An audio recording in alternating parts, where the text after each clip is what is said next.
നമ്മളിന്ന് യാത്ര പോകുന്നത് വയനാട്ടിലുള്ള പൊൻകുഴി സീതാദേവി ഹനുമാൻ ക്ഷേത്രത്തിലേക്കാണ്. ഇത് മൈസൂർ വയനാട് ഹൈവേയിലാണ് സ്ഥിതി ചെയ്യുന്നത്. ഒരു മനോഹരമായ ക്ഷേത്രം കൂടിയാണിത്. ഒരു കാടിൻ്റെ നടുക്ക് ഒരുപാട് വിശ്വാസികൾ വരുന്നൊരു ക്ഷേത്രം കൂടിയാണ്. അപ്പോൾ അതിൻ്റെ കുറച്ച് വിശേഷമാണെന്ന്. ഞാനിപ്പോൾ നിൽക്കുന്നത് പൊൻകുഴി സീതാദേവി ഹനുമാൻ ക്ഷേത്രത്തിലാട്ടോ. ഇന്നത്തെ വിശേഷം ഇവിടെ കേട്ടോ. ഈ ക്ഷേത്രം അവിടുത്തെ കുറച്ച് പരിസരക്കാണ്. അപ്പോൾ എന്തായാലും നമുക്ക് കണ്ടുനോക്കാം. പൊൻകുഴിയിലാണ് സീതാദേവി ഹനുമാൻ ക്ഷേത്രം സ്ഥിതി ചെയ്യുന്നത്. വളരെ മനോഹരമായ ഒരു ക്ഷേത്രമാണിത്. ഇവിടെ വരുന്ന ഒരുപാട് ടൂറിസ്റ്റുകളെ ആകർഷിക്കുന്ന രീതിയിലാണ് ഈ ടെമ്പിൾ സ്ഥിതി ചെയ്യുന്നത്.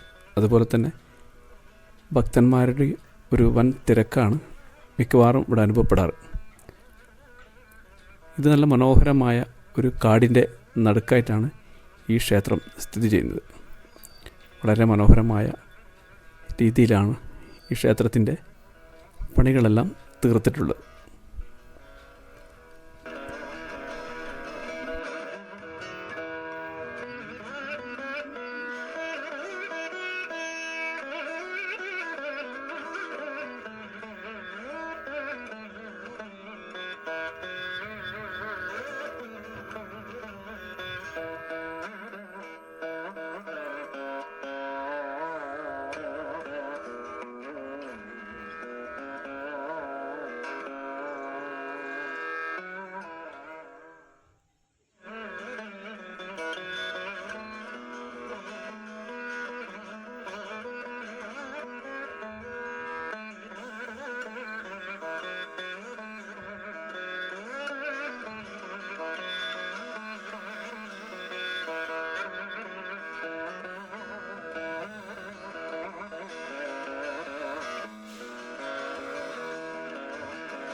അമ്പലത്തിനോട് ചേർന്ന് തന്നെ ഒരു കുളമുണ്ട് കേട്ടോ.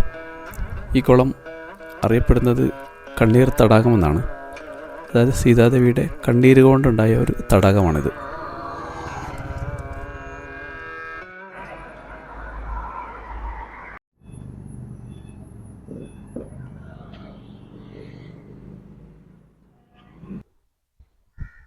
അപ്പം ഇന്നത്തെ വിശേഷം ഇവിടെ അവസാനിക്കാം.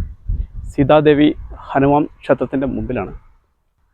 അപ്പോൾ എപ്പോഴും പറയുന്നതിന് വീഡിയോ കണ്ട് ഇഷ്ടപ്പെട്ടാൽ ലൈക്ക് ചെയ്യുക, ഷെയർ ചെയ്യുക. Thank you.